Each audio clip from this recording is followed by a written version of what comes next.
El virus herpes simple es un virus, se llama virus herpes humano, y el virus herpes humano forma parte de la familia Herpetoviridae.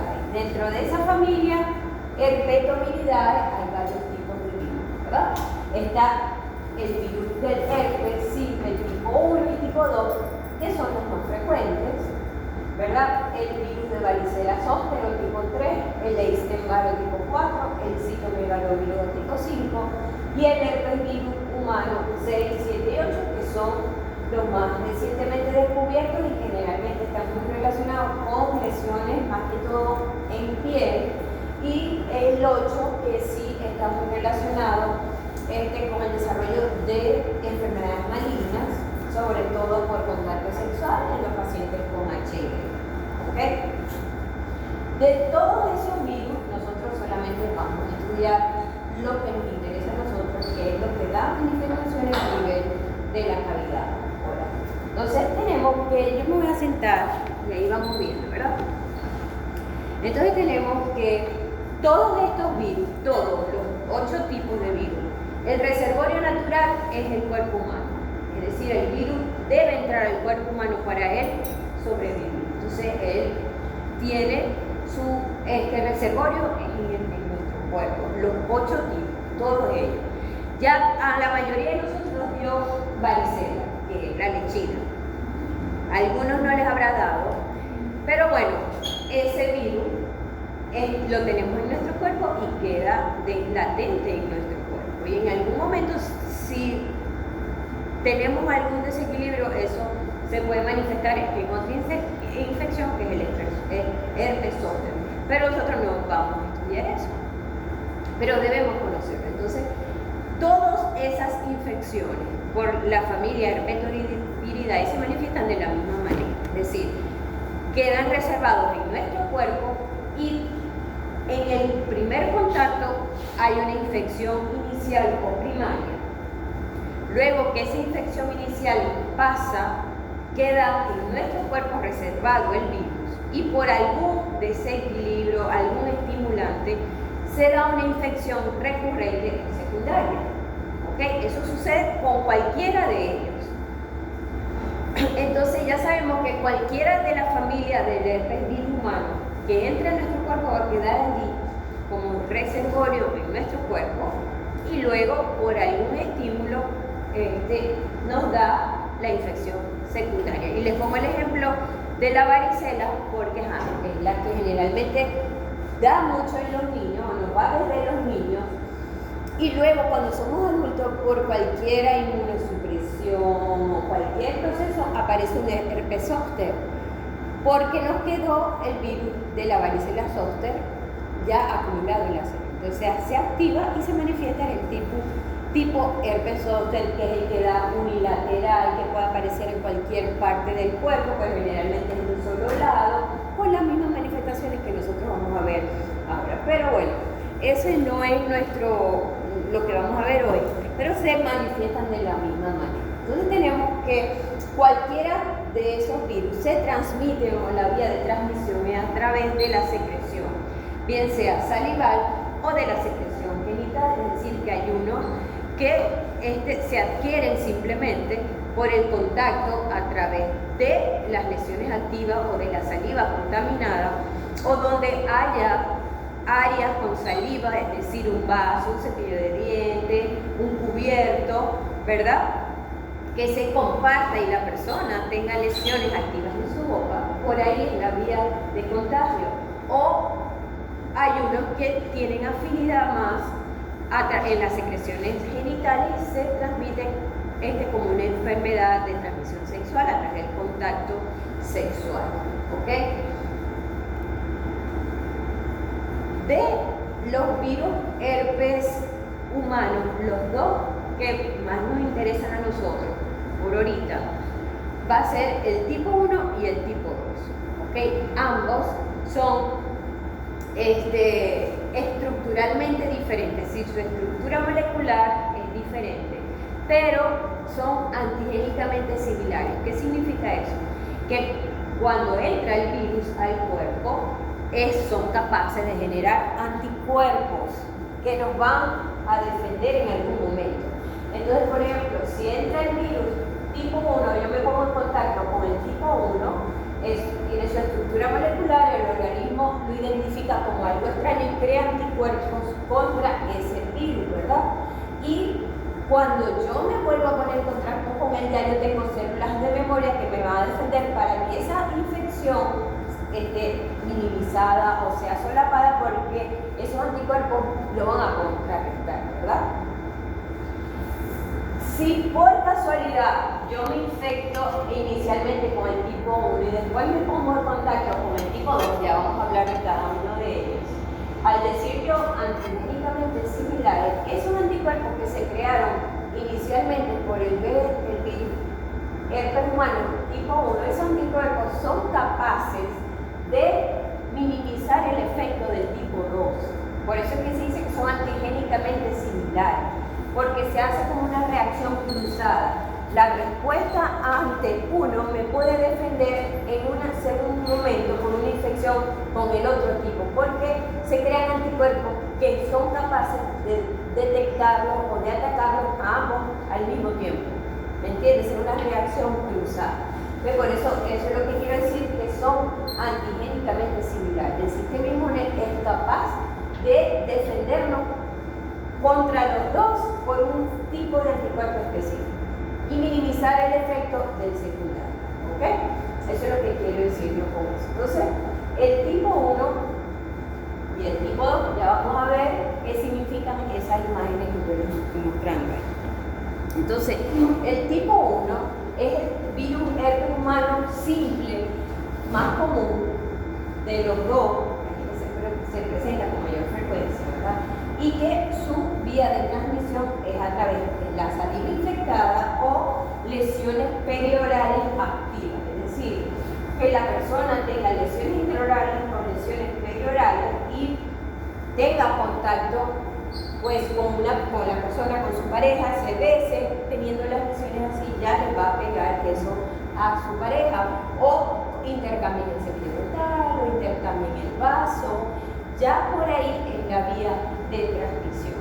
Y este virus tiene afinidad por la piel que se encuentra por encima de la cintura, es decir, de la cintura para arriba. Entonces, generalmente, las lesiones que aparecen en la piel de la cintura para arriba, tipo herpes, son provocadas por el virus herpes simple tipo 1. ¿Por qué? Porque él tiene afinidad por la piel y las mucosas que están de la cintura para arriba. Llámese, o siendo las más frecuentes, la zona facial, es decir, la cara, toda la piel de la cara, la zona oral, intraoral, desde la faringe hasta toda la zona intraoral, los labios, la nariz y por supuesto la zona ocular, toda la cara. Él tiene mucha afinidad por esa zona, es más frecuente, pero puede afectar cualquier área de la cintura para arriba. Entonces, si aparece una lesión tipo herpes en el brazo, generalmente ya se sabe que puede ser por la invasión del virus herpes simple tipo 1. ¿Ok? Y su vía de transmisión es a través de la saliva, mientras que el tipo 2, ese virus tiene afinidad es por la piel que está de la cintura hacia abajo, y los órganos más afectados por él son los genitales, todo lo que es el área de los genitales y la zona anal, pero puede afectar cualquier zona de la cintura para abajo. Entonces, por supuesto, la vía de transmisión del virus es a través del contacto sexual.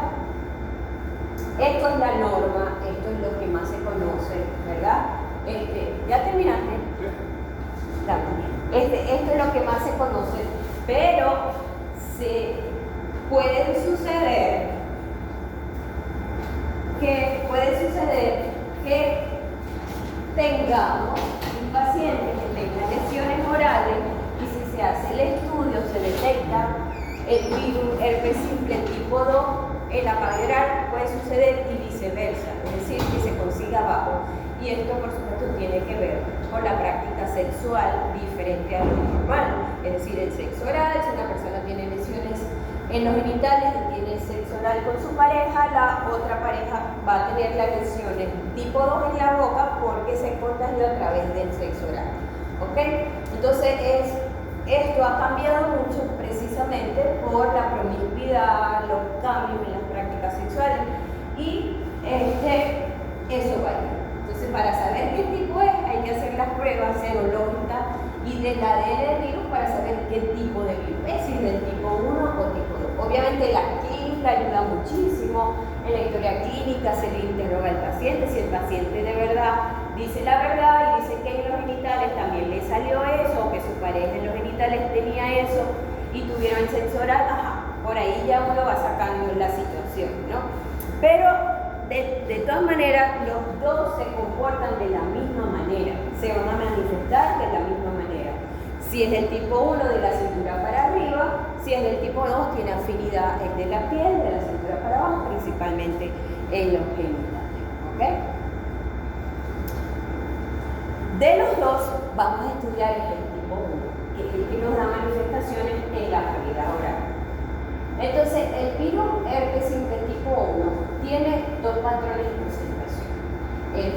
Inicialmente, como lo dije al principio, que todos, el reservorio natural es el cuerpo humano y todos, ante la integración del virus en el cuerpo, van a tener una presentación inicial o primaria con una infección recurrente o secundaria. Igual, como ya lo había mencionado. Entonces tenemos que, ¿cuándo se da la infección primaria? La infección primaria es la infección inicial, cuando una persona que no tiene anticuerpos se pone en contacto por primera vez con el virus. ¿Ok? Esto, la mayoría de las veces, muy frecuente que eso suceda desde que somos niños. ¿Ok? Es muy frecuente desde la edad de los niños. Hay estudios que dicen que ya a los 5 años, el 80% de los pacientes ha tenido contacto con el virus del herpes simple tipo 1. ¿Ok? Y esos estudios varían de acuerdo al estrato socioeconómico. Si que en el estrato socioeconómico más bajo eso es así. Es decir, que por ejemplo, ya a los 30 años, casi el 100% de la población tiene el virus dentro de su organismo, en los estratos socioeconómicos. Y en los estratos socioeconómicos un poco más altos, el porcentaje no es tan grave, pero ya dice que desde los 5 años ya nosotros tenemos el virus dentro de nuestro organismo, ¿verdad? Entonces, en esa infección inicial es el primer contacto entre el virus y el organismo lo reconoce y comienza a formar anticuerpos contra él. Pero, ¿qué pasa cuando entra el virus? El virus es captado por las terminaciones nerviosas que están en el cuerpo. ¿Ok? En todo nuestro cuerpo tenemos neuronas, ¿verdad? Tenemos los axones de las neuronas que ellos salen de los troncos nerviosos y por supuesto llegan esas células a diferentes partes del cuerpo donde tenemos sensibilidad. Cuando el virus entra por la zona de contacto, que generalmente vamos a hablar de nuestro ámbito, que es la boca, por la saliva, las neuronas, a través de los axones de las neuronas de la zona, captan el virus y lo llevan a un lugar donde va a quedar latente o reservado, que generalmente son los ganglios principales de la zona. En nuestro caso, es el ganglio del trigémino o el ganglio de Gásser.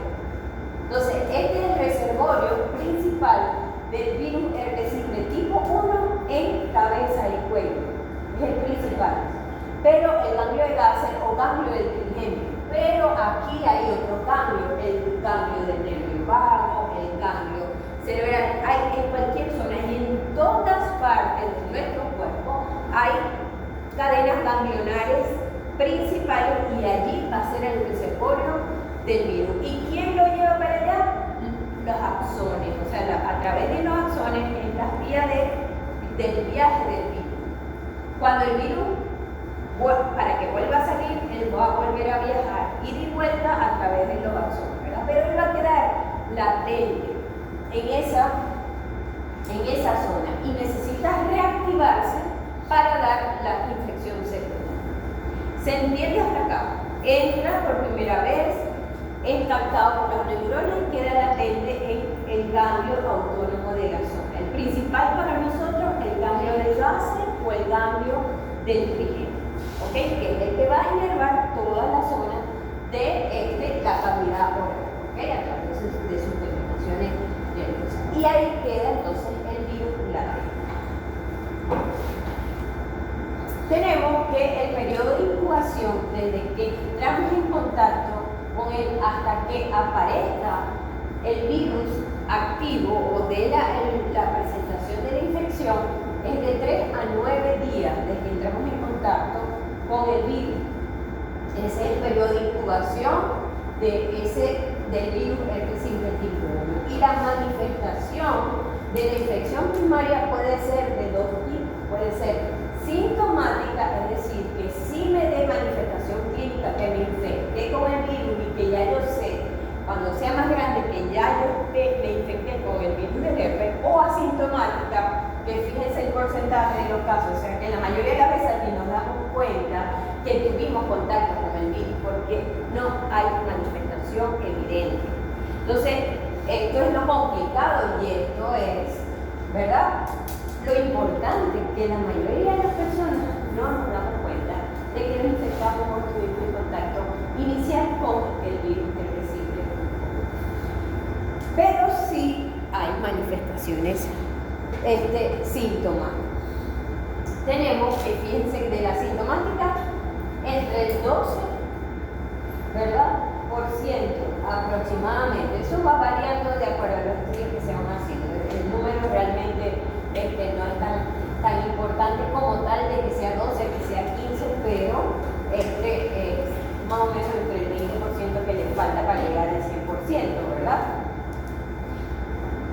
Pero en comparación con todo, es poco la cantidad de los pacientes que tienen manifestaciones iniciales o infección o la infección primaria por el virus del herpes simplex. Y esa presentación clínica va a variar con la edad. Hay una presentación inicial cuando se da en niños y hay una presentación inicial cuando comienza o se da en los adultos jóvenes. Vamos a estudiar cada una de esas dos presentaciones. La primera manifestación sintomática de la infección por el virus del herpes tipo 1 en su infección primaria es la gingivoestomatitis herpética aguda.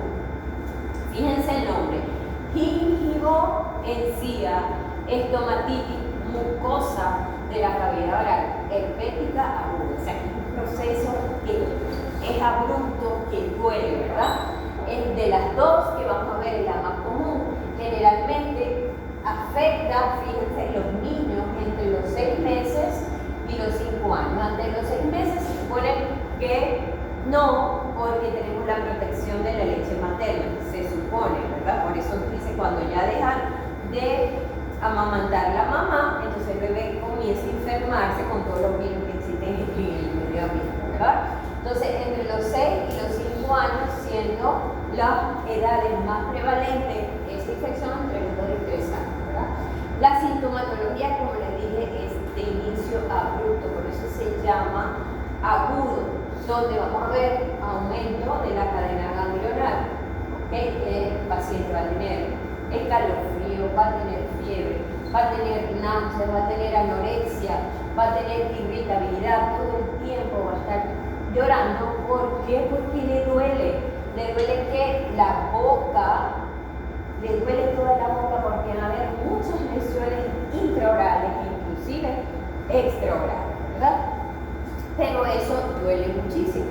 Entonces, ¿cuáles van a ser las lesiones que duelen?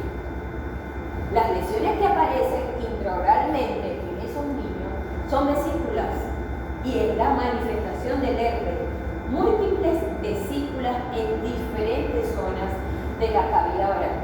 Si recordamos la estomatitis antosa recurrente, allá se afectaba, era más que todo la mucosa móvil, el piso de boca, los carrillos, los labios. Aquí se afectan la móvil y la no móvil, o sea, todo. El paladar, la encía, fíjense el nombre, índigo estomatitis. Entonces, la primera lesión que va a aparecer en ellos van a ser vesículas. Esas vesículas son vesículas de tamaño como de 2 a 3 milímetros que se rompen muy rápidamente y no las vamos a ver. Cuando él va a parar el odontólogo, ya las vesículas no existen. Esas vesículas se rompen, queda una superficie eritematosa primero y luego se va produciendo la necrosis de ese epitelio y es cuando van a aparecer las úlceras. Y estas son las úlceras características que ya ustedes conocen de la estomatitis aftosa recurrente, es decir, una lesión redondeada o ovalada con un color blanco amarillento en la parte central, que es una capa fibrino-purulenta con un halo eritematoso. Pero la lesión inicial es una vesícula que es muy frágil, que se rompe al mínimo contacto y queda una superficie que luego finalmente se va a transformar en úlceras. Esas úlceras son pequeñitas, pero ellas hay tantas que se fusionan una con otra y se ve como si fuese una úlcera muy grande, pero realmente cada una son de 2 a 3 milímetros. ¿Okay? Y eso duele muchísimo, así como venía o como dolía la estomatitis aftosa recurrente. ¿Okay? Esas son las lesiones intraorales. Y extraorales, es decir, en la zona perioral, en la piel perioral, también vamos a ver vesículas satélites aisladas de la boca, pero que pueden aparecer allí por la misma extensión o la contaminación de la saliva de ese niño. Es decir, el niño va a estar babeando porque le duele, va a haber salida de saliva y donde caiga la saliva, como el virus está en la saliva, allí va a aparecer una nueva vesícula. Por eso es que se contagia tanto y va a aparecer una nueva vesícula en áreas diferentes a la original donde se contaminó. Si se contaminó aquí en el labio, entonces va a salir en la zona perioral. Y esa contaminación puede llegar a extenderse hacia los sitios donde el niño, su saliva, que llegue en su cuerpo. Entonces, si el niño se mete los dedos en la boca, van a aparecer lesiones de herpes a nivel de los dedos. Si ese niño con las manitos llenas de saliva se rasca sus genitales, hasta allá van a dar esas infecciones por el virus del herpes. Y ojo que esta es tipo 1 por autoinoculación, porque el niño mismo se llevó hacia la boca, hacia los dedos, se rascó sus partecitas y fue hasta allá. Y se irá extendiendo hacia las zonas donde él se esté tocando. Si se toca el cuero cabelludo, en el cuero cabelludo habrá la formación de nuevas vesículas satélites o individuales en la zona.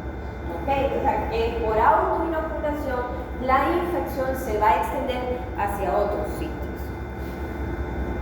Entonces, fíjense, la localización específicamente en las mucosas, tanto móvil como fija, fíjense en la lengua, en los labios, en la mucosa labial, en la encía y la encía, siempre la encía va a estar inflamada, va a estar dolorosa, va a estar eritematosa y va a tener una línea de erosión en la encía, o la encía marginal siempre va a estar erosionada, eritematosa, erosionada, va a haber inflamación de la encía y hay dolor.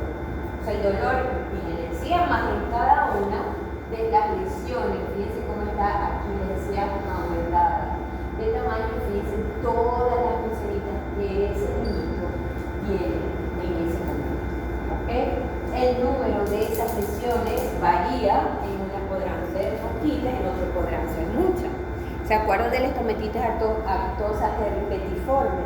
Que por eso es que le dan ese nombre, tiene semejanza, pero no tiene nada que ver con el virus, sino que da el aspecto como si fuese una infección por el virus del herpes, pero no lo es. Tenemos que entonces lo que ya les dije, extensión por autoinoculación, aparecen vesículas satélites en sitios alejados, y cuando aparecen en las uñitas se llama paronychia herpética. ¿Ok? Eso ya lo mencioné. Esto puede suceder y es lo más frecuente, pero se pueden dar otras complicaciones, ya lo vamos a ver. ¿Cómo se resuelve? Esto tiene un periodo de evolución. Los casos sencillos duran entre 5 y 7 días, ¿verdad? Y los casos ya más severos se tardan hasta 2 semanas en resolverse.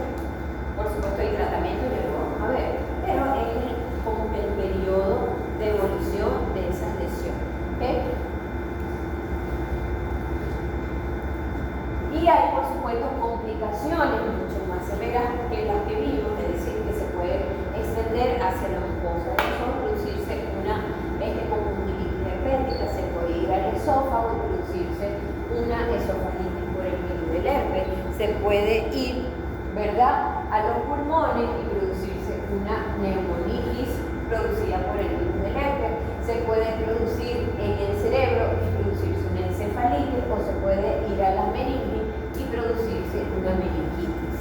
Entonces son complicaciones que se pueden generar de esa infección por el virus del herpes. Entonces conjuntivitis, esofagitis, neumonitis, meningitis y encefalitis son las complicaciones más probables que se pudiesen generar. Imagínense ustedes a nivel del cerebro. Eso es complicado, ¿no?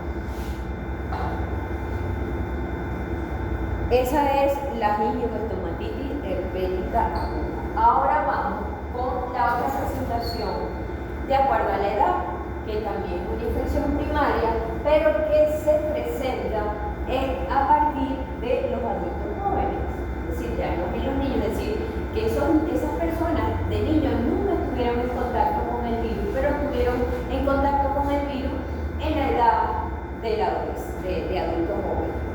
¿Ok? Sí, consiguieron una pareja, la pareja tenía la infección por el virus y se besaron, no sé qué, se contaminó. Entonces puede tener manifestaciones, ¿verdad?, sintomáticas en el momento del contagio inicial, y van a ser más o menos, una situación semejante a la anterior, pero lo que cambia es la localización. Es decir, el paciente va a tener como un episodio de amigdalitis o de faringitis, es decir, dolor de garganta, dolor de cabeza, malestar en el cuerpo y fiebre. ¿Ok? Entonces, dolor de mucho la garganta, cuando se examina, entonces van a ver aumento de volumen de los pilares amigdalinos, de las amígdalas, y vamos a ver múltiples vesículas. Ver las vesículas es complicado. ¿Por qué? Porque es lo mismo que les dije en el caso anterior. Son vesículas de 2 a 3 milímetros individualmente que se rompen muy fácil.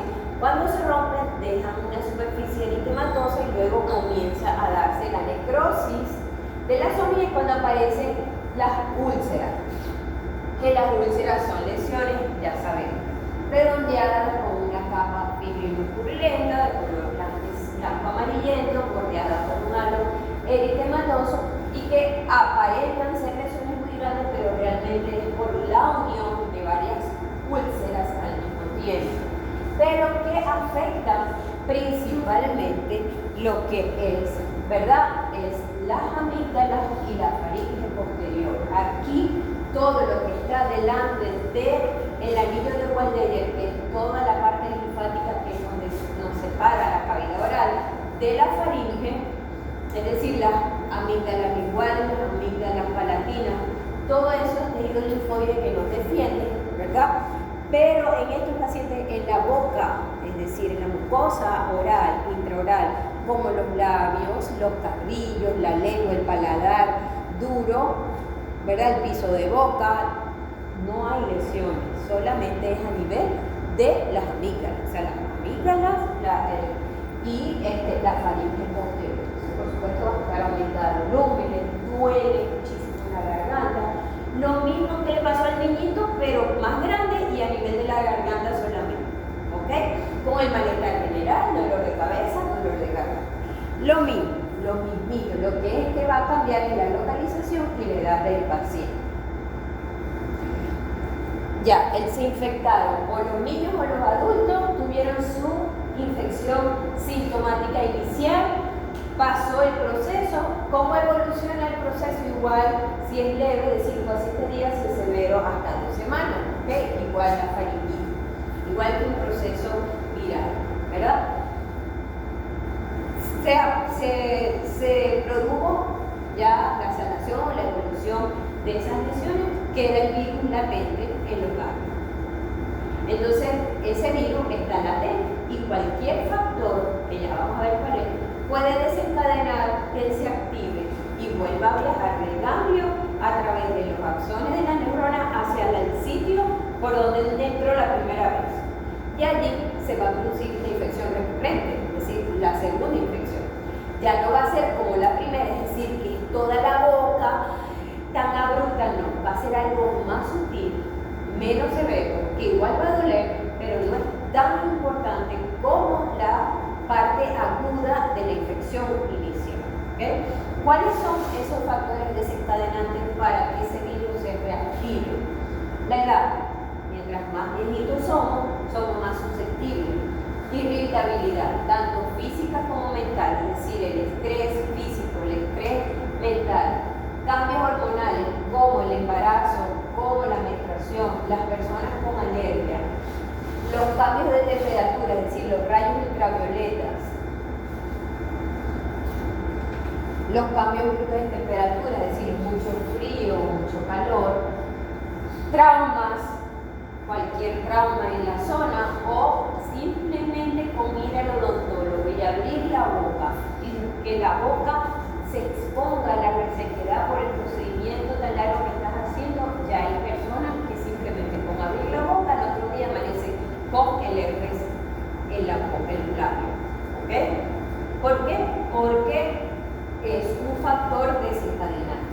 Por supuesto, las enfermedades sistémicas que podamos tener, es decir, una inmunosupresión por un proceso viral X, cuando nos da fiebre, los cambios de temperatura, ¿verdad? O por supuesto situaciones crónicas como las personas como que sufran de lupus eritematoso, que son episodios de exacerbación y de revisión de la sintomatología, enfermedades sistémicas en diferentes órganos y por supuesto pacientes que tienen cáncer y que son sometidos a quimioterapia o radioterapia. Esos factores, esas situaciones hacen que el virus se active y pueda aparecer. De hecho, a las personas que son trasplantadas de médula ósea, aparte de la quimioterapia que le dan terapia retroviral, o sea, antiviral.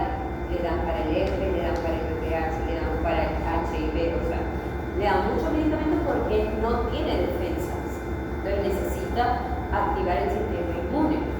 Entonces, todos esos son factores desencadenantes. De todos los factores, los que se experimentaron y dieron resultados fidedignos fueron los rayos ultravioletas y el trauma. De todos esos factores, el que ya se hizo un experimento y dio resultados positivos para esto. Entonces, el que sufra aquí de herpes labial, que es el herpes que vamos a ver ahorita, ya saben que el sol, cuando van a la piscina, cuando van a trotar, se exponga mucho al sol, tienen que usar protección y tienen que protección con un protector solar y tratar de taparse lo más posible, que no les llegue sol a la cara, ¿no? Para evitar que eso se desencadene. Entonces, si cualquiera de esos factores actúa, se produce una infección secundaria o recurrente. Igual que la primaria, la infección secundaria o recurrente puede ser asintomática o sintomática. La sintomática, obviamente, no hay lesiones evidentes, pero lo importante de eso es que podemos contaminar a otra persona. ¿Cómo sabemos? Imagínense ustedes.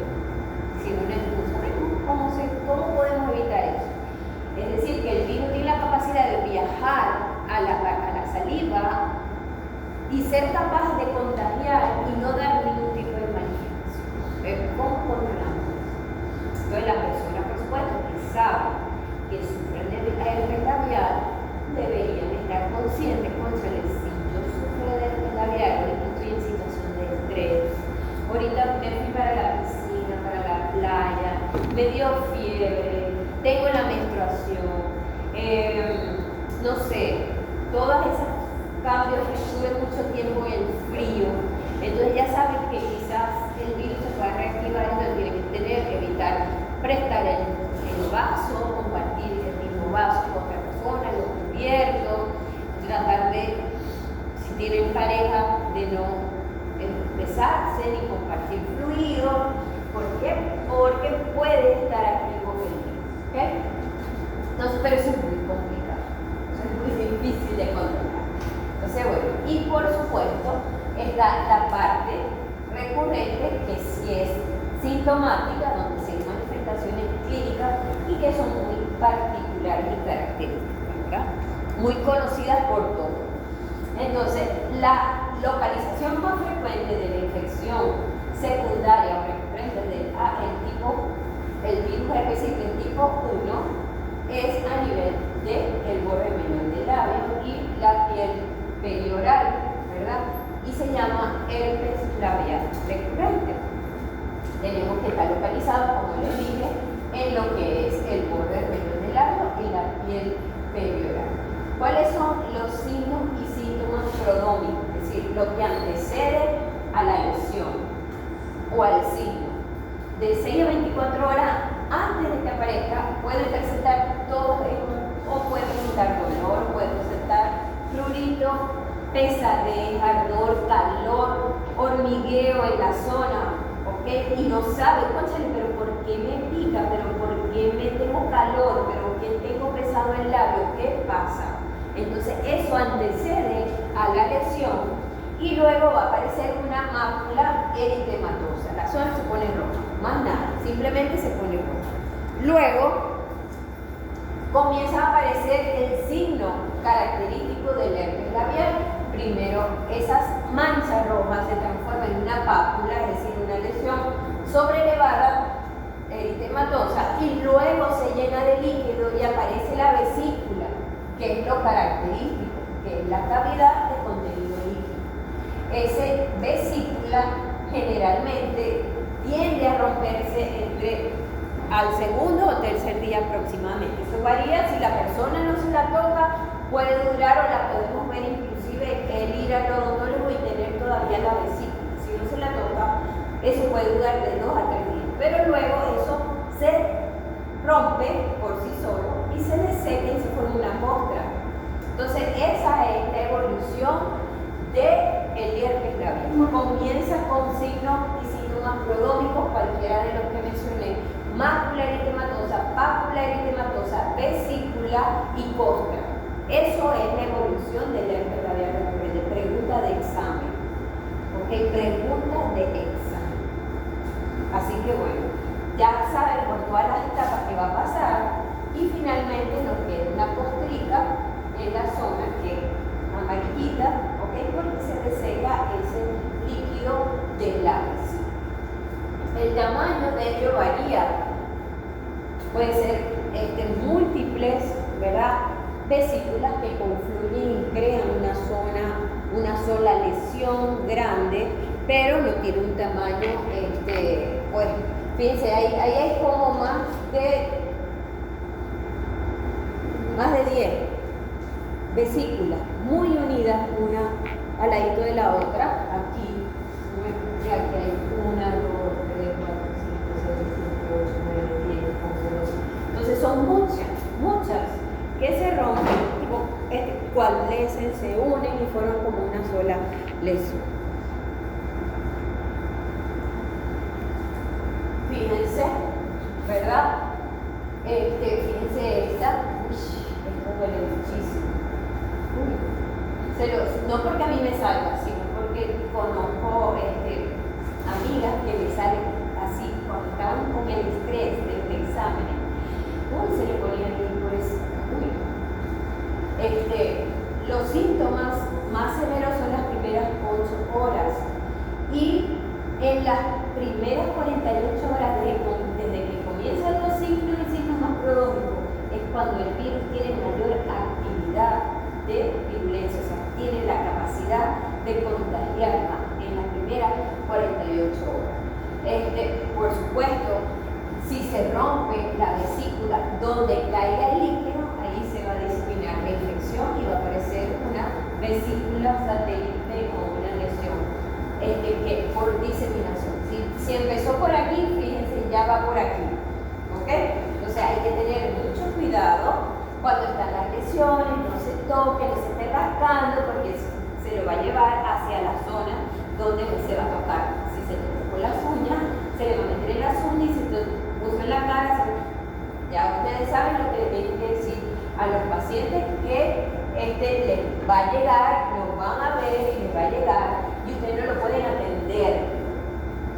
O sea, ustedes no lo pueden atender en la clínica. Si ustedes tienen una guardia un lunes, ustedes lo atendieron el lunes pasado y llegó al otro lunes y tiene una vesícula, mijo, lo siento, hasta que no se te quite no te voy a poder atender, porque entonces existe el riesgo de que todos tus contas se te van a contaminar, ¿verdad? Entonces no, gracias a Dios que ahorita utilizamos guantes, pero antes no, antes a odontología al principio eso no se utilizaba guantes, trabajaban con las manos así. Se los digo porque mi mamá es odontólogo y ella, el consultorio siempre lo tuvo en mi casa, y yo de chama me metía con ella, y tendría yo, imagínense, 7 años, 8 años, y ella trabajaba sin guantes, y yo tengo 50 y tantos. O sea que hace 50 años no había guantes, no se trabajaban con guantes. Después es que empezaron a salir a utilizar los guantes, y ella se llenaba las manos de sangre, y yo lo veía, pues, y era así. Entonces es un riesgo, gracias a Dios que ya todo cambió. Entonces fíjense que ella puede resolverse entre 7 y 10 días, y puede recurrir el herpes labial 2 veces al año como mínimo, pero eso varía de un paciente a otro. Hay pacientes que si todo el tiempo son muy estresados, angustiosos, le pueden repetir mensualmente, o si le viene con la menstruación, cada vez que le venga la menstruación al año tienen, o sea, depende, varía, pero lo regular es que 2 veces al año aparezca, o si se expone a cualquier factor desencadenante, o si va mucho a la playa, ya él sabe cómo se me va a salir el herpes. Entonces debe estar consciente de lo que pasa en su cuerpo para evitar que le vuelva a aparecer.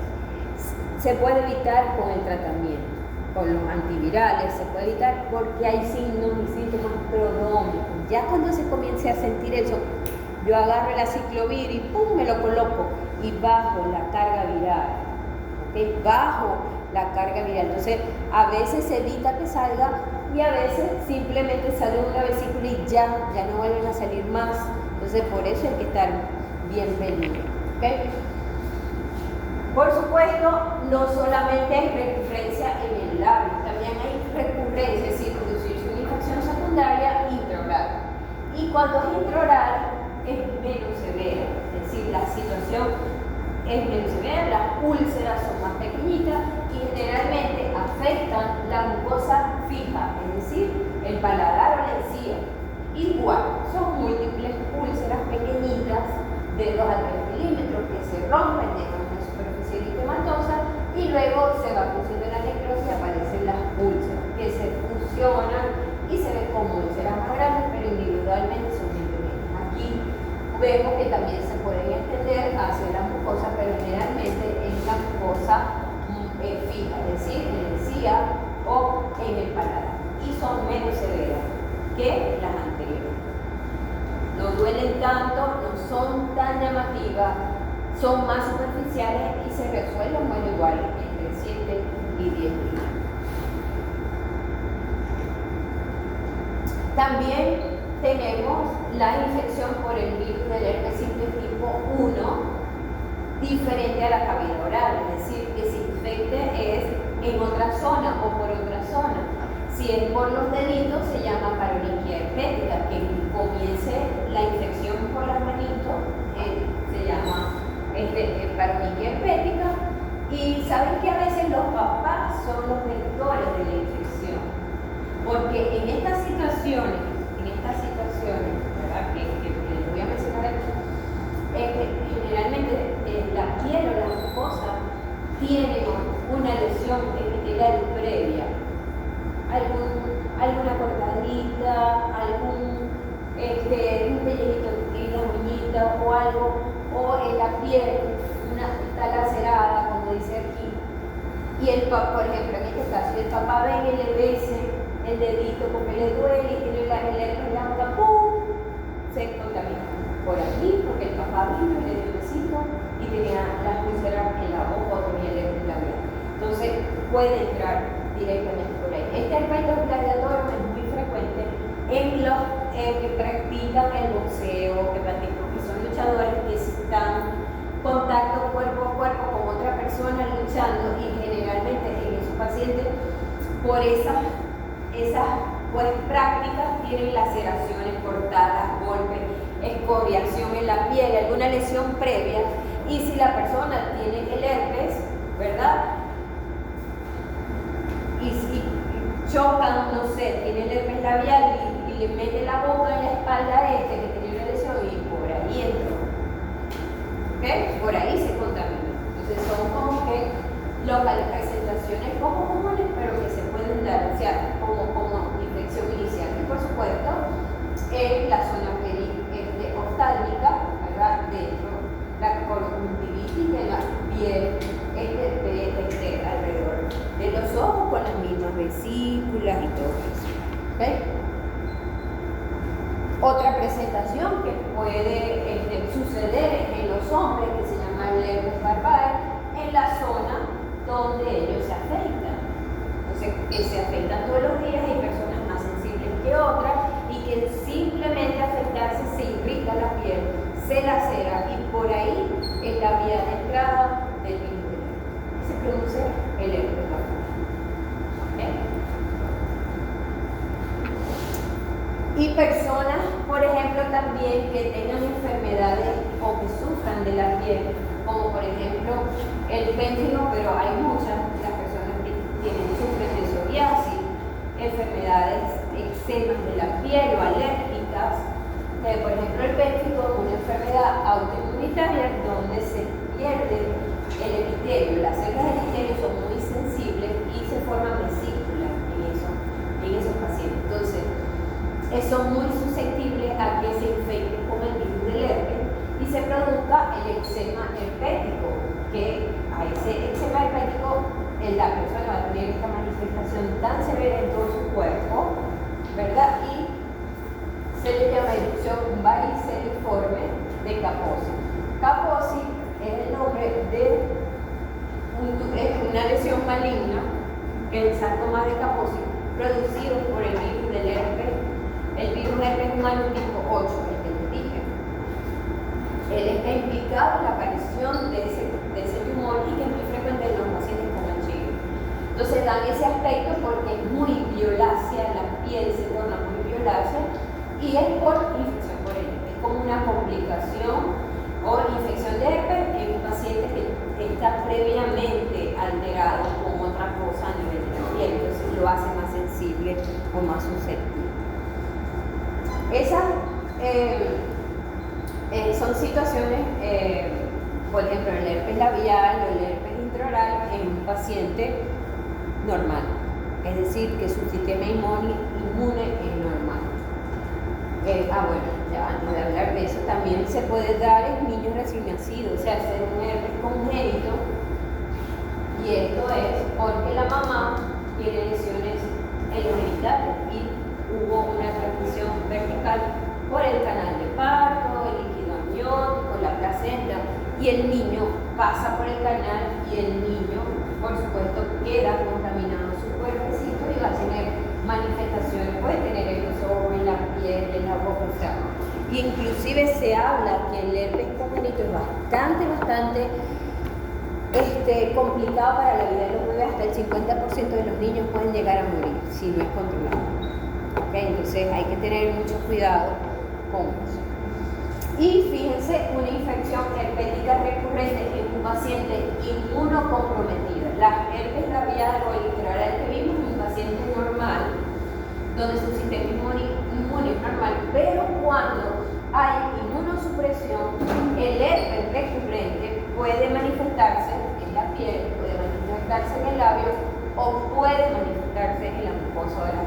Pero allí la manifestación es más severa que lo que pudiese ser en un paciente normal. Las lesiones son más extensas, más profundas, allá eran vesículas y úlceras superficiales, aquí todo es más grave. Y lo que podemos ver en el herpes, en la mucosa oral, ¿verdad? Que es la que les estoy mostrando, lo que va a comenzar es como áreas de color parduzco, que son zonas de necrosis, que luego se va a romper el epitelio y van a quedar úlceras muy profundas, con bordes muy elevados y gruesos de color blanco amarillento. Fíjense el tamaño de la úlcera. Allá eran úlceras simplemente superficiales, aquí son, miren, el tamaño de esta úlcera y este borde circinado, elevado, ¿ok? Si yo no sé la clínica del paciente y yo veo eso ahí, yo puedo pensar es un carcinoma cerca de esta cosa, porque son úlceras, ¿verdad? Claro, eso es algo agudo, ¿no? Que apareció de un momento a otro. Cáncer no. Pero, por ejemplo, pudiese manifestarse. Acuérdense que una úlcera, un carcinoma puede ser endofílico, manifestarse a través de una úlcera y siempre los bordes de la úlcera son duros en el carcinoma, ¿verdad? Entonces, pero aquí, este borde elevado indica la actividad viral que se está dando en ese momento. Entonces las lesiones son más persistentes y son más extensas y tienen estas características que son úlceras más profundas y un borde irregular, elevado, cercenado de color blanco amarillo. Es cuando es en la mucosa intraoral. Y si fuese en el labio o en la piel perioral, son lesiones más extensas, más grandes y más profundas. Hay esta situación, una infección herpética crónica que se llama glositis geométrica, donde se produce una fisura central con múltiples fisuras laterales. Si ustedes ven a un paciente con la lengua así, ¿a qué se les parece? Que ya lo vimos. A una lengua, una glositis migratoria benigna, una lengua geográfica, pero la diferencia es que duele, allá no duele. Aquí duele mucho, allá áreas, por supuesto, de atrofia, de hiperkeratosis, ¿verdad? Pero es una glositis geométrica por el virus del herpes. Es otra situación rara que se puede presentar. Y en los pacientes con SIDA, ¿verdad? Es decir, cuando ya desarrollan el síndrome de inmunodeficiencia adquirida, el problema con los pacientes con HIV es que ellos, o ya con el síndrome, tienen tantas infecciones por diferentes cosas que las lesiones no son específicas, pues características. En ellos pueden haber úlceras como una úlcera normal vista en una estomatitis actosa recurrente, o sea, redondeada con el halo eritematoso. Entonces, en ellos las úlceras son inespecíficas. No se sabe si es por estomatitis actosa recurrente, no se sabe si es por neutropenia, porque bajan los neutrófilos, o por la infección por el virus del herpes. Entonces, en ellos hay úlceras persistentes y específicas, y en ellos es obligatorio tomar biopsia para saber por qué es la úlcera en los pacientes ya con el síndrome, para saber si es por el herpes, si es por afta, si es por una neutropenia. Cuando veamos, bueno, en la neutropenia, que es deficiencia de los neutrófilos, generalmente esto no está simplemente la zona blanca. No hay una respuesta eritematosa porque no hay células de defensa, no hay neutrófilos, que son las principales células de inflamación aguda. Las primeras que reaccionan ante una necrosis o ante un proceso son los neutrófilos, son las características de la inflamación aguda. Entonces, como no hay neutrófilos, no hay algo eritematoso. De esa manera uno comienza a descartar, ¿no? Pero en los pacientes con SIDA son úlceras inespecíficas que hay que biopsiar de manera única. ¿Cómo vamos a diagnosticar? Necesitamos, por supuesto, diferentes tipos de pruebas. La clínica es imprescindible y eso es lo que queda de nuestra parte, ¿verdad? Ver la clínica del paciente, investigar la anamnesis, todo eso. ¿Por qué? Porque cultivo de líquido vesicular, cuando llegan a nuestro consultorio, aquí ya lo vamos a ver a vesícula, cómo vamos a tomar el líquido. Y el resultado de lo que diga el cultivo se tarda mínimo 8 días, hasta 15 días. Entonces ya pasó el proceso. ¿Ok? Reacción de cadena de polimerasa, que es para saber si hay presencia del virus, para detectar el ADN del virus, también se tarda. Prueba serológica para ver la presencia de anticuerpos, eso se tarda también más. Primero hay que tomar la muestra al tercer día y luego volver a tomar la muestra 4 semanas después.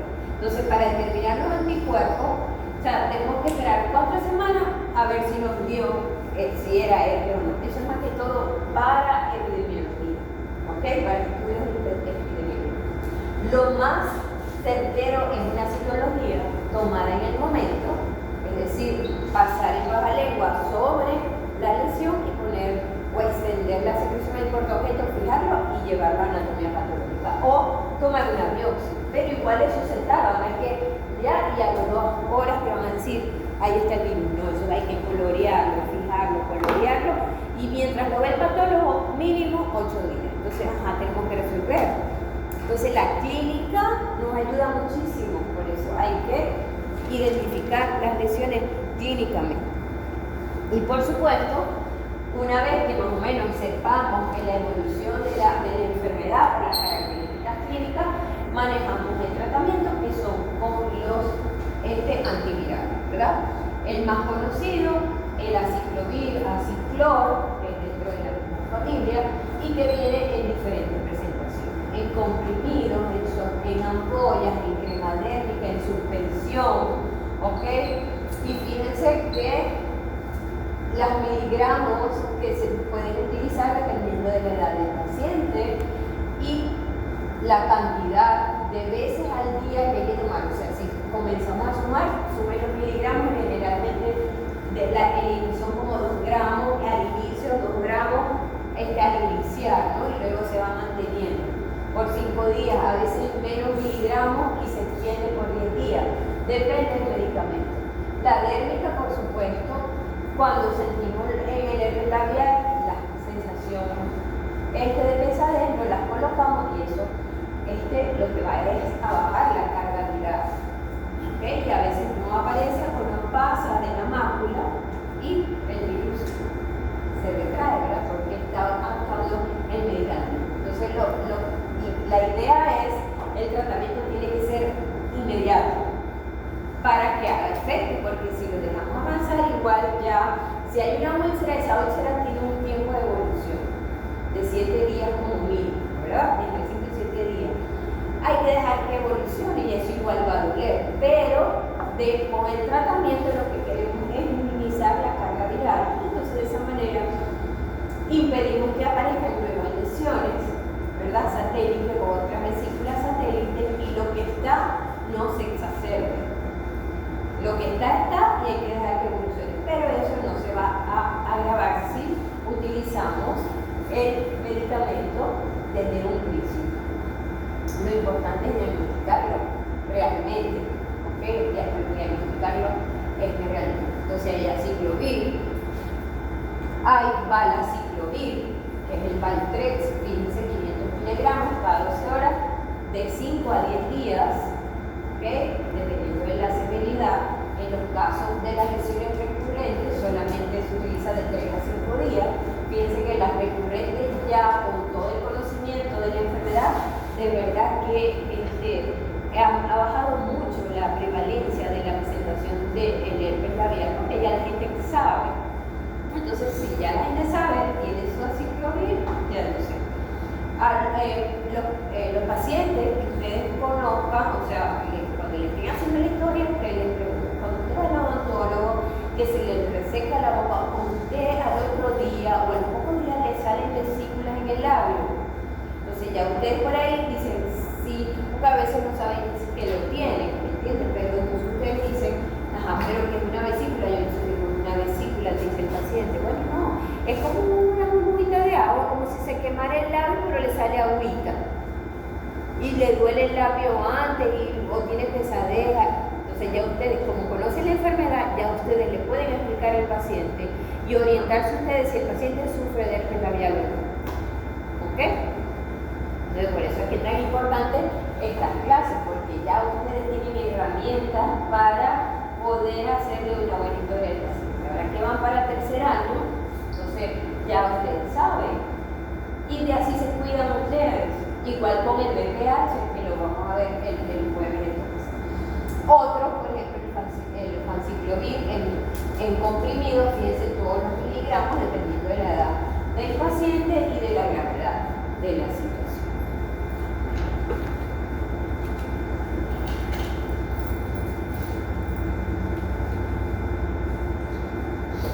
Y este es el tipo 2, que no nos corresponde a nosotros, pero fíjense las lesiones que se pueden presentar y eso contaminarse de las zonas genitales hacia la cavidad oral. ¿Ok? Ya, eso está muy feo.